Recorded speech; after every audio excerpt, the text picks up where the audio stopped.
We will continue enriching. We will continue research and development. Our heavy water reactor will be modernized, and we will continue the Fordo facility. We will have, as you will hear, centrifuges installed in Fordo, but not enriching. We will remain committed to the agreement, and we will not enrich in Fordo. We will continue, we will focus our enrichment in Natanz, and we will do other activities while keeping our centrifuges in Fordo for a time that we have agreed. Well, what could possibly go wrong? Well, welcome back to the Daily Wrap.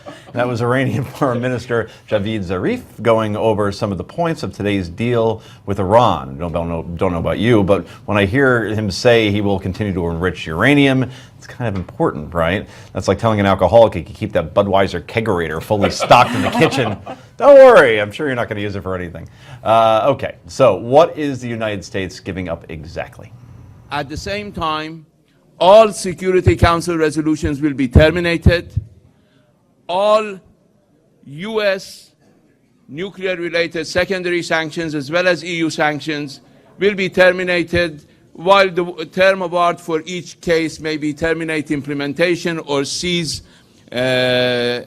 implementation or terminate application, whatever the word may be, so that people will not get into trouble with their legal institutions. But the effect of which would be, when we implement our measures, there won't be no sanctions. No sanctions. Okay, Heather. So I've read that this is a near complete capitulation by the Obama administration. Do you agree with that assessment? I think it's really, as many times as I've read it and as many times I've read about it this afternoon, it's not clear to me when these sanctions will be lifted, whether they're lifted immediately upon signing the agreement or whether they're lifted after there's been some inspection. So that's a first concern that I have. Second. But my bigger concern is the snapback idea. Because one of the things that President Obama said today is we can snap back sanctions if they violate the agreement. Now, I think most of us have that concern that they very well may violate the agreement.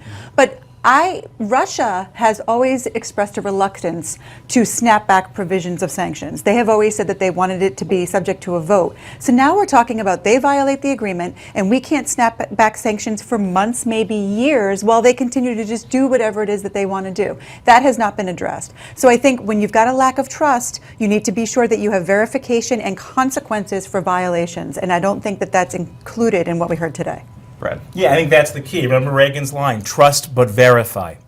If we're real robust on the trust building measures but not equally robust on the verification measures, then there either isn't going to be a deal or there better not be a deal. I mean, already if you listened to Zarif when he said the UN Security Council sanctions will be lifted immediately, that's actually not what's even they're publishing, and the administration is trying to sell the heck out of this deal.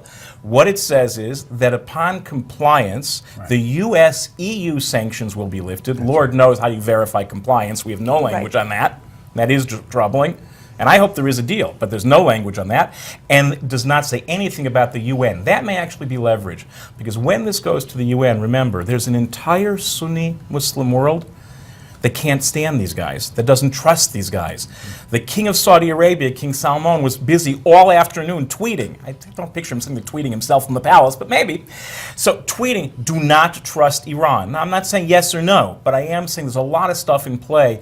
And I'm hoping that someone is, with great sophistication, measuring out the possibility of US-EU sanctions being lifted and keeping other ones in place. But again, we don't know, and that for me is the troubling thing here. What we don't know is much more than we do. Rick, I want to talk about the political aspects of this for a moment. So let's say a Republican gets into the White House in 2016 and he runs on a platform saying, I don't like this deal, it gives away the store too much, we can't verify everything, and the Iranians are already backing off their deal. Is that something that is, you think, of a concern to the Iranians at all? Because we've already threatened that from... There's already a candidate who said precisely that, Scott Walker, right. Which, I know we all know I'm not a big fan of Scott Walker, but what a ridiculous thing to say.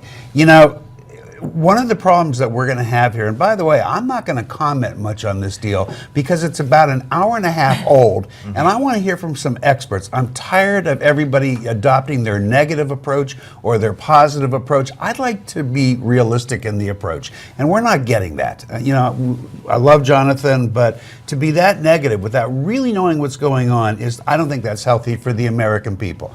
So, and Jonathan can respond to that. So yes, I mean, we've already heard from Senator Kirk from Illinois, who says that this deal is worse than Hitler and Chamberlain. And then we've heard from Senator Feinstein, the Democrat, who's been very supportive of the deal. So they're all going to play politics, and that's a real shame for the American people, both sides. Leave the politics out. Tell us what this means and what it means to us, and let's not rush to judgment because we all have a lot to learn. And to that end, it's important that Congress have a say. Absolutely. And I think I that felt that's the that next from step day that we're one. not sure on either. Right. You know, we don't have a real Absolutely. understanding of that. Absolutely. Absolutely.